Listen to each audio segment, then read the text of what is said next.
Hey, I don't know if you're like me, but I have Alexa. And if you don't know what Alexa is, then never mind. But if you do know what Alexa is from Amazon, you can use Alexa for all kinds of things. And they have free apps, or some you have to pay for, some are free. If you use Alexa, you can use my app. I have an app called Daily Christian Encouragement. You can download it for free, listen to it every day. And if you don't know what this is, or this is confusing to you, go to my website, davidpendergrass.com, click on the podcast, and you can scroll down. You'll see on the left side exactly how to do it. Now, all you have to do is enable the skill, Daily Christian Encouragement, and then you ask her, what is my flash briefing? That's it. So go to my website, davidpendergrass.com. It'll tell you more. Also, if you're like me, you like encouragement. In addition to that app, if you don't have Alexa, or if you do, you can get that as well. But also, you can have me text you. Did you know that? Maybe you don't care. That's fine with me. But if you do, and you like to receive free text of encouragement, hey, here you can sign up. All you got to do is, on your cell phone, text the number 555-888. And you text this word, DP Ministries, and that's it. It will sign you up and you're ready to go. That's it. So one more time, 555-888. You text the word, all one word, DP Ministries, David Pendergrass Ministries, DP Ministries, plural. That's it. And you'll sign up. Now, of course, it's free to sign up, but your cell phone carrier charges you texting charges like any cell phone does. So if you want that, 555-888, DP Ministries. I send out random encouraging texts. And of course, you have the Alexa app, go for that. Tell your friends about it. Even you can tell your friends about the encouraging text if you want. God bless. Hope it helps.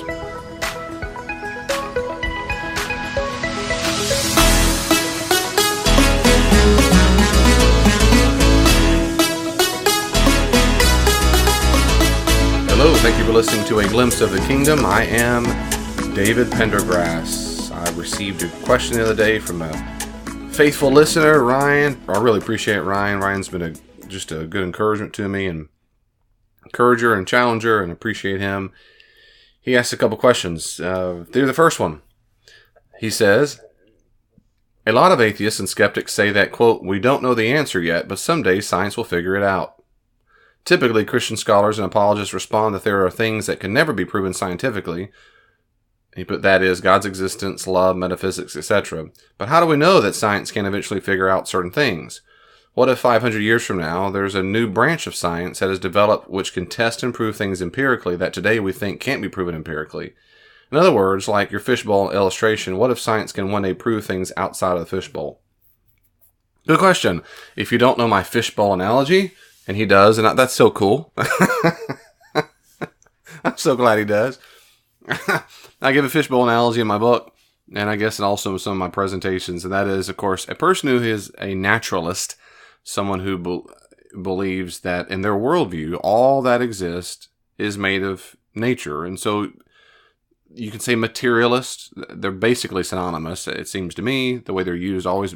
That is, a person who believes in all that exists is material or natural. So matter and energy. Energy and matter are interchangeable, of course, at the basic level, and that's all that exists. And so my analogy of the fishbowl, I say that a naturalist and a theist were talking, they're two fish talking in the fishbowl, and they say, hey, where do you think that food comes from at the top of the water? And the theist says, I think it comes from a source outside the fishbowl. The naturalist goes, that's just so stupid. That's so stupid. We all know that all that exists is the fishbowl. And the theist says, well, then where does the food come from? And the naturalist fish says, well, we don't know yet, but scientist fish are going to figure it out one day. We're going to figure out that the bowl itself and the water in the bowl can produce substances that are unlike anything in the bowl whatsoever.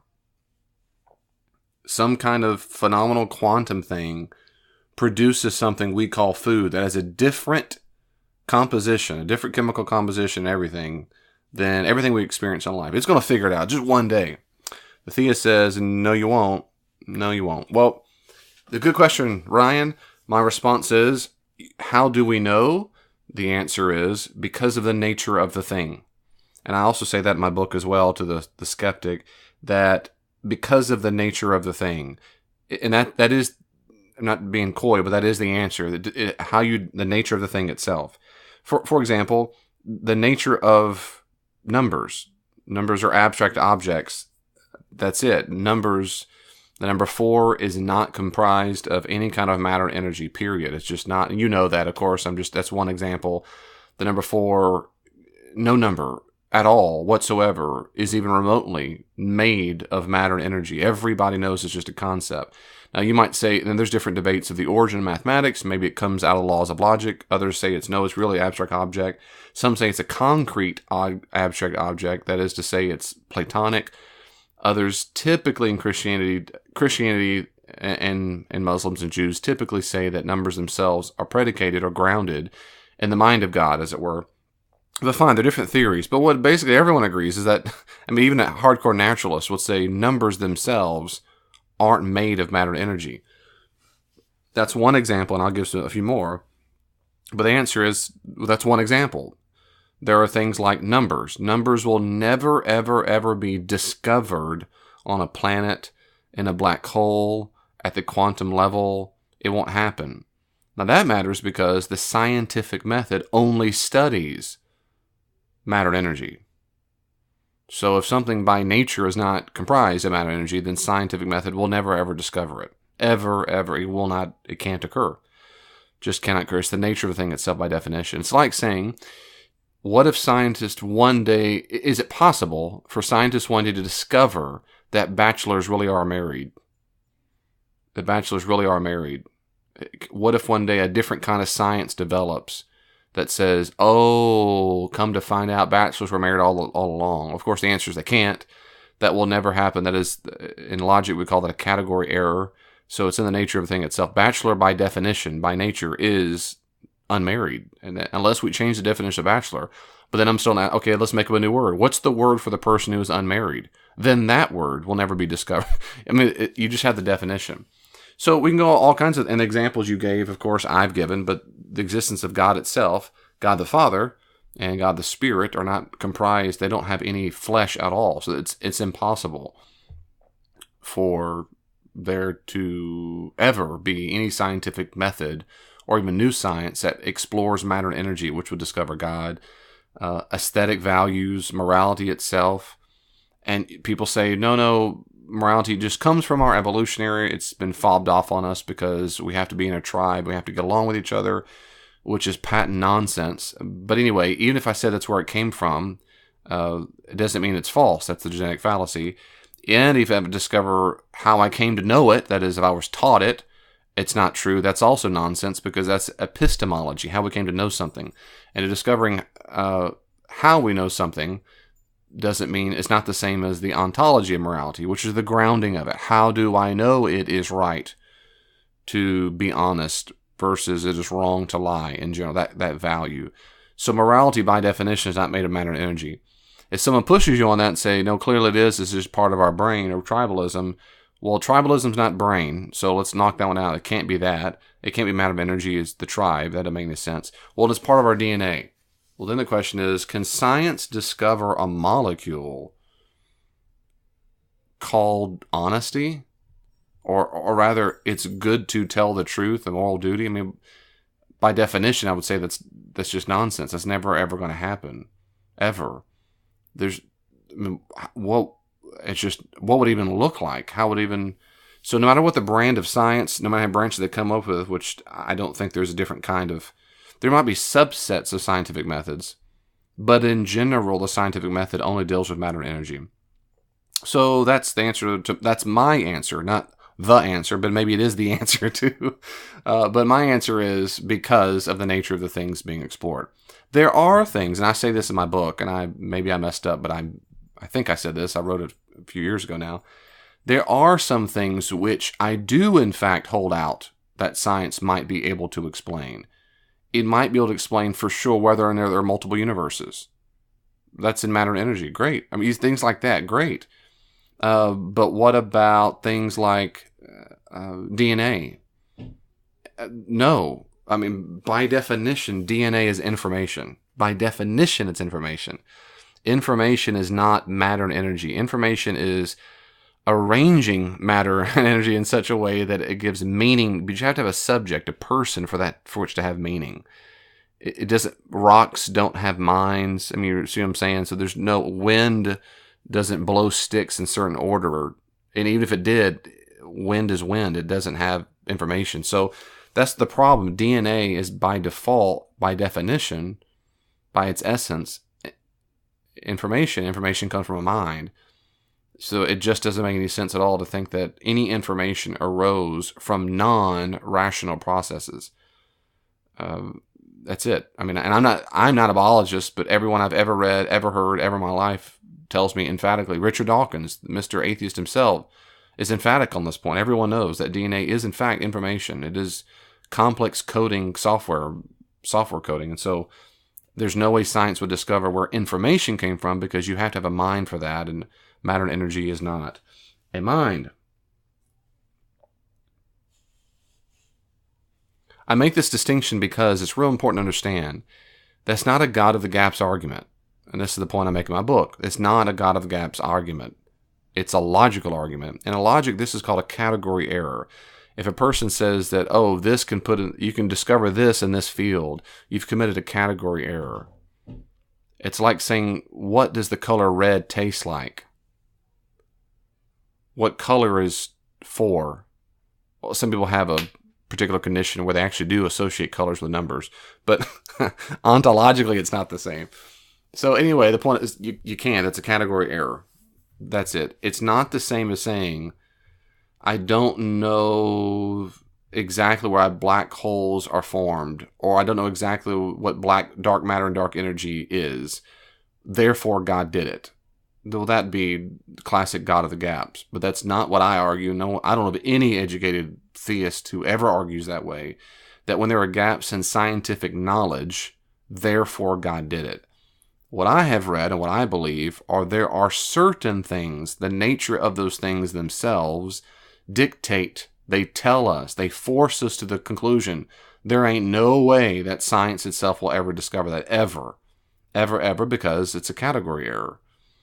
And when people and scientific atheists and skeptics respond, oh, you're just God of the gaps, it demonstrates ignorance on their part on multiple levels. One, it means they're either incompetent, or they weren't listening, or they're lying. They do understand it, but they're being deceptive. There's only 3 options. So let's assume they're just incompetent, which is probably the best of the 3 options, maybe. I don't know. And that is, they don't know what the argument actually is. I don't know of any educated Christian who says, we don't know what dark matter energy is, therefore God's pushing planets away, and they're going faster at a speed of, they're going to go fast, they're getting faster and faster. I don't know. Who says that? Who says that? I mean, I don't know of anybody. That'd be a God of the gaps. What Christian thinkers have said for a long, long time is, there are certain things that as we discover them or get more clarity on them, we realize they are outside of the bounds of what science could ever discover. Now that ticks off skeptics because they believe in scientism most of the time. That is, all truth comes from science. Not some truth, but all truth and reality comes from science.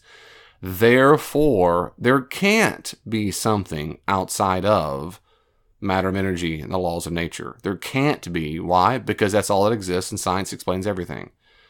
Now, that still is very popular online and websites, but in the scholarship, that's gibberish. I mean, that's certainly in philosophy. That was abandoned almost 100 years ago. That was called logical positivism. And I mean, no one believes that in philosophy anymore, but certainly scientists do sometimes. But so when they respond back to me, David, yeah, give it time. Peter Atkins says it all the time. Dr. Peter Atkins, give it time, give it time, give it time. My response is, you can give it all the time you want. All the time you want. Science will never tell us what 4 or 7 or 48 is made of. That's just a stupid, I'm sorry, I don't know what the word to say. It's stupid. It's nonsense. It's nonsense. And that's exactly, in my view, what consciousness is. And secondly, when I said a second ago, when people discover things, like when Watson and Hick discovered the helix pattern of DNA, when they discover that DNA is information code, well, no one knew that in the history of the universe. No human did. No human knew that DNA was information until it was discovered. Well, we realize it is information. Well, then that's another thing we put in the category of, oh my goodness, is something we'll never be able to figure out because we've just discovered something that could not have come from here. And for me, that's why the fishbowl analogy works. When the food on the top of the bowl is comprised of chemicals and are characteristics that are unlike anything in the bowl, then nothing in the bowl can produce that. Seems to me that's how it is with like consciousness. It makes no sense that a non-rational evolutionary process could produce rationality. Rationality is not just an advanced kind of non-rationality. You've leapt over a massive chasm. It's like jumping over the Niagara Falls. You can't go from non-rational to one day you're rational. That's not how rationality is. That's not how consciousness is. It's not self-awareness, not self-conscious self-awareness. So it's a different kind of thing. It's just a different kind of thing. So anyway, if I'm wrong by all that, fine. But if I'm wrong, it's going to be wrong by definition or category, not because I know they have to redefine things. They would have to redefine DNA is no longer information. Okay, if it's no longer information, then you characterize it as something else, well, then maybe science one day could figure out what DNA is. But as long as it's characterized and defined as information, it won't be able to discover it. As long as consciousness is described as almost everyone does, which is a non-material substance, non-immaterial. Same thing with God. God, let's say standard definition of God. God by definition. Unless you start defining God in a different way, like Richard Dawkins did, this flying spaghetti monster, or like scientists do, like that big man in the sky. When you say stupid things like that, of course it's easier to debunk that. Of course it is. Because we've never discovered a God in the sky. That kind of God is make-believe. That kind of God is like Santa Claus. You don't just disbelieve in Santa Claus because it sounds silly. We have positive proof that he does not exist. We've been to the North Pole, he's not there. So when you define God in terms of matter and energy, yes, then one day science will figure it out. We'll figure out God never was there. When God by definition is not made of matter and energy, science can do what all it wants to. It's not going to happen. Not going to happen. One last analogy, I think of this often too when it comes to poetry. It's like, what if one day poets really do discover how to bake a cake? What if one day plumbers really can figure out what depression is? You see what I'm saying? You just jump over from field to field. The answer is they can't. That's nonsense. Poetry has nothing to do with the culinary arts. Nothing whatsoever. Nothing whatsoever to do with that. Plumbing has nothing to do with psychological states. They will never... they might have interactions from time to time, but they'll never discover it because it's different fields of inquiry. Well, that's what it is, seems to me, with a whole host of things like morality and consciousness and the existence of God and on and on. Hey, good question. I'll be right back for number 2. Ever wonder what God wants you to do with your money? Should I give it all away or save? What did the early church do with their money? In Dr. Pendergrass's book, Give It Away, Reflections on How Christians Use Money, you'll get 4 short, powerful lessons on what to do with money based on some key texts from the New Testament. This is a wonderful guide for study and reflection. It even comes with reflection questions that are perfect for small group discussions. Give It Away, Reflections on How Christians Use Money. Buy your copies today on Amazon.com. Do you know of any skeptics in your family, at work, or among your friends? Do you struggle with questions concerning the existence of God or the truth claims of Christianity? Has a skeptic ever challenged you with a difficult question concerning your faith? Then you need to buy Dr. Pendergrass's book, A Skeptic Challenges a Christian, on Amazon.com. You can get it in paperback or on Kindle or in audiobook form to listen to. A Skeptic Challenges a Christian is written unlike any other book.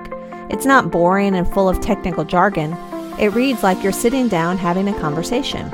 As one reviewer said, as a college student, I absolutely love this book. Dr. Pendergrass knows how to effectively answer a lot of the questions that my friends at school ask about my faith.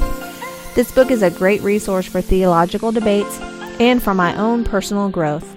The arguments are clear and understandable. I would definitely recommend this book to anyone who has questions about Christianity, wants to learn how to defend their faith, or even just wants a good read. Great book. Find out why it has a perfect 5-star rating on Amazon.com. A Skeptic Challenges a Christian. Buy your copies today. Do you like receiving a glimpse of the kingdom for free? Would you like to support what God is doing through these resources? Then please consider donating to David Pendergrass Ministries, Inc. today at davidpendergrass.com. There, you can also sign up to receive Dr. Pendergrass's free blog on a wide range of theological, biblical, and relationship issues. That's davidpendergrass.com. All right, Ryan, here's the second question. Ryan asks this.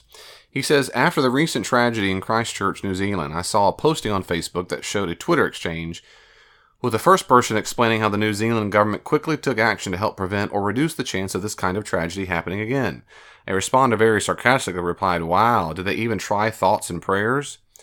Do you think Christians should stop saying their thoughts and prayers are with someone or some area of the world after a tragedy?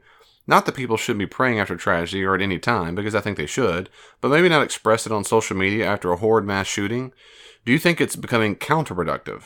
It seems to be a bit disingenuous at times. Also, on a related note, do you think the United States should take swift action like New Zealand did to try and prevent mass shootings? Thanks, David. Man, that's a good question, Ryan. A couple questions. If you're not familiar, and if you're a listener, probably are, but at the time of this recording of the podcast, not too long ago, was the Christchurch mosque shootings when this terrorist came in, attacked in New Zealand, these mosques on Friday prayer, it's horrible enough, and it's certainly horrible when they're doing it when they're in the mosque, on the March 15th of 2019. And the guy live streamed it on Facebook. I mean, it's just horrible. It kills 50 people, injured 50 others. And this 28-year-old dude is a white supremacist who hates everything and whatever. And it's just horrible. Just horrible. And you're right, Ryan, I remember a lot of exchanges. Some politician, people call it AOC and other stuff, talked about, oh, wow, thoughts and prayers and whatever. I appreciate what you said, Ryan. My first response is I agree with you that, of course, Christians ought to pray. One quick thing about that, because I think a long time ago, I did do a podcast on mass shootings, because this happens so often, unfortunately. Christians ought to pray, and there's nothing wrong, of course, in general with saying, I am praying, ought to pray. Why is that? Well, Christians believe, most do, and I certainly am one of them, that God has endowed human souls with the capacity to choose freely. By freely, I mean nothing or no one dictates their choices.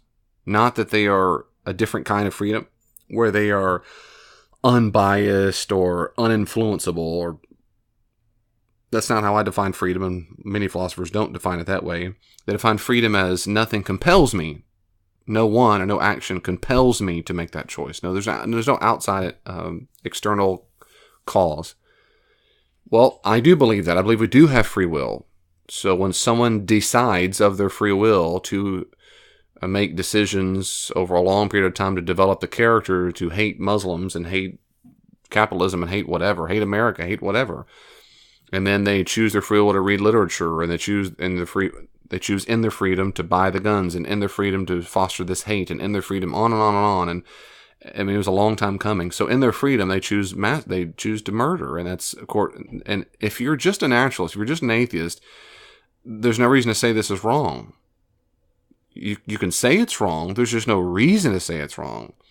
Again, we're just evolved chimps, or evolved primates on a speck of dust in the middle of our galaxy. Who gives a rip? Who cares? What difference does it make? If we can kill everybody we want, you could make the argument that it was a good thing because those Muslims in those mosques were taking up precious resources of food and water and drink. In other words, there's no reason. But in a Christian worldview, that's, of course, horrific nonsense. It's evil and sick and twisted because it was murder. And murder is wrong. We have the moral duty to preserve life in almost every single instance. We don't do that kind of stuff. So my first response is, why pray? What difference does it make? Well, we pray because people can choose freely. They sure can. We do pray that God would provide for them in ways that would comfort them, console them, perhaps inspire people to rise up and be the church and not Islamic, and they would be Christ's hands and feet. Now, and that's a different issue, and I've done podcasts on prayer, but Christians, because of the New Testament, actually believe that when we talk to God and ask Him to do certain things, He can say no. He also can say yes. He actually takes our prayer request into consideration. So, yeah, we pray. I think we ought to pray for their comfort and consoling, just as the Apostle Paul does. And Jesus himself prayed for his disciples. He prayed that they would know. So you remember in John's Gospel, and Paul prays for his congregations all the time. If you say, well, Jesus was going to do that anyway, well, if he was, fine, we're still instructed to pray. But the text seems to assume that the prayer really doesn't matter. It makes a difference. So we should pray. But I appreciate very much your question is, should we do it in public? Should we put it on Facebook? And it seems disingenuous. I agree, Ryan. Personally, I do. Of course, I don't know a person's heart and mind, but there are times when people go, my thoughts and prayers, and they say it to me, or something goes through, particularly people who are pagans. When a non-Christian tells me, that they tell me, my thoughts are with you. And I hear that on the news channel a lot, our thoughts and prayers. I mean, my response as a Christian is, I don't want you to think about me. Who cares if you think about me? I mean, who cares? Who cares if you think about me? Demons think about me. Satan thinks about me. Well, who cares? I just don't. I don't. So personally, I don't care if anyone's thinking about me. I do care if they're praying for me. That I care a whole lot about that. So should we Christians do it? I think so. Should we always tell the person we're praying and so forth? I don't know. I would say that in general, unless a particular person who's very upset or particularly upset about hearing those words, maybe not. We ought to have wisdom. But in general, if it's someone we know, I would say tell them. In my experience, personally, and certainly probably every Christian I've ever met, they get encouragement. They feel comfort when someone says, I'm praying for you. So I say we say it, and we don't do it for show. We don't put someone, some people I've seen, it seems to me, and I'm not trying to sound judgmental, it just seems like this, that they want to put stuff on Facebook right away like they said it first. Like they heard about some shooting or some bad thing on Facebook and say, my thoughts and prayers are with so-and-so right now. Like it's cutting edge and they broke the news first on Facebook or something. I wonder how much, I don't know. But anyway, but in general, I don't put prayers on Facebook for New Zealand because who in New Zealand knows me? I'm not friends with anybody in New Zealand. And why would I tell my friends on Facebook that I'm praying for New Zealand? What possible benefit would that be? I might have a rally cry. I might say, friends, please join with me in praying with the victims of New Zealand, these Muslim and others who were victimized. Please join me in prayer. That makes sense to me. But why would I just randomly say, I'm praying for Ryan? I'm praying for my dog. I don't see the purpose. And that's why, to me, it's easy for it to seem showy or disingenuous if, I don't know. And also, why even put it on Facebook publicly outside of a rally cry? Why not just instant message or text a person right away and say, I'm praying for you? So I don't know. That seems like a showy thing outside of those experiences. But is it counterproductive? Again, to me, it might be if you're writing it about people, not to people. And that's the difference to me, I guess. If I'm saying I'm praying for the victims, well, then good for you, David. It's like saying I gave money to the victims of New Zealand if I did that. Well, why would I tell people that? So I don't get that part. But on that related note, do I think the United States should take swift action like New Zealand and prevent mass shootings? My own view is that, and I'm still formulating all this, my own view when it comes to that is pretty limited, and I'm not a constitutional specialist. My goodness, I'm not. My argument I do think the government should have strict requirements for gun possession. To me, it's very difficult to articulate at what point the gun should be limited. And I do think there's a valid argument to be made for automatic weapons not to be used for civilians. Only because, and here's why, only because it can cause much more harm. That's it. It can cause a lot more harm. And that's it. Now, I can kill people stabbing them. I can shoot them with one, and that happens all the time. And that's exactly why I think the argument that if we just take away guns from legal, law-abiding citizens, we'll be okay, is a demonstrably false, silly idea. It's just silly. People, the studies I've read demonstrate that's just silly. Most people who are law-abiding citizens don't go murder people. And the people who often get the guns, who murder people, some got them legally, and then went through all the background check, and they weren't automatic weapons. They just were single, whatever, which means then the cutoff, you're going to find a way to kill a person if you want to. But when it comes to if they want the gun illegally, they just steal it. They steal other people's houses and then they go sell the gun. So then it means to be on the black market. So unfortunately, I don't think it's one answer solves all on this issue. And I don't think the United States has one single solve all, let's fix all the problems. Because if you want to kill someone, you're going to kill them. And then we have to ban knives and ban pencils and ban sticks because everything can be used to kill a person. But I do feel the force of the argument, since there are some crazy people and also a lot of just evil people, and they like being evil, or they're whatever it is, misogynist or deep-seated hateful racist and so forth. If there's a way to delimit how many people they can hurt in their rampage, I would like that option. But again, I still get back to, and how will we make sure they don't have it? Because if you really want to go kill someone, you're going to find a gun on the black market. You're going to get an automatic weapon. So what will end up happening is the people who respect the law then won't purchase guns, and then they won't be able to defend people when they're shot. And so and that's, again, that I'll stop there. I don't have, unless there's some other person who wants to talk more about gun control and so forth. I do think some kind of gun control, I think stuff that just makes sense to me. I mean, just common level. And let me give one quick analogy.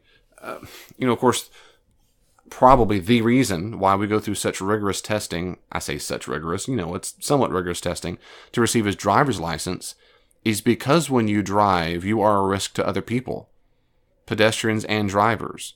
Your vehicle can become a weapon very easily. And it is, right? I mean, it has been around the world. People use it to run into crowds. When you run into crowds, you have now weaponized that car. And so we want to go through some strict rules. You follow the rules. I remember one time when I moved from one state to the other state and I had to update my license, they made me take the driver's test again, me and my mom. And I thought, oh my goodness, I haven't seen a driver's book in a long time, though I know how to drive. And that test was like 80% on alcohol. Constant. Do you know? I mean, you had to pick how many years jail sentence you'd get or whatever. I mean, there's tons. I think I don't even drink. This is so irrelevant to me. But of course, the point is, hey, idiot, don't drink alcohol and then drive a vehicle, because it's going to probably hurt, injure, or kill yourself or someone else. More importantly, someone else. Well, there's a license process to that. I think owning a gun, which by default hurts the thing you're shooting. I mean, I don't have to hurt someone in my car, but a gun is supposed to hurt something. It's going to hurt that target. It's going to hurt the deer. It's going to hurt a human being. If we're using the criterion of it could cause real physical harm, guns, there should be rigorous testing to get one. Rigorous testing. And I have no problem with people being very picky. Same thing with a vehicle. I think getting a license by vehicle should be even more rigorous and picky. I think getting married, I think parenting. The problem is, how do we control who has sex and whether they have babies? I mean, you see my point? All these things can be very detrimental. I just think there's an argument for that. But anyway, having said that, I do want to pray for those victims, any victims of this, anybody. I mean, this stuff is just horrific. Christians ought to have no business ever making fun or hurting anybody ever. We just shouldn't ever. Muslims, Jews, non-Christians, whatever. Anyway, so we'll keep praying together. Thank you, Ryan, for your question, brother. That's what I think. Well, the conversation isn't finished. You can always reach out to me on social media. Are you on Facebook? I am too. @Glimpse of the Kingdom. Glimpse of the Kingdom on Facebook. Be sure to like it and you can see updates there. Also, if you're on Twitter, check me out at Dr. D. Pendergrass, Dr. D. Pendergrass, or @Glimpse the King, @Glimpse the King. And I try my best to respond to comments and questions on there as quickly as I can. If you want more, there are many more resources on the podcast and my blog. Go to my website, davidpendergrass.com, and you can see a full list of the podcast, and my blog is available for free. Are you active in a church right now? I'd be happy to come out to your church and do all kinds of classes and workshops there. Check out davidpendergrass.com, davidpendergrass.com for more information. And may God in His great grace give you even just a glimpse of His kingdom this week. See you next time.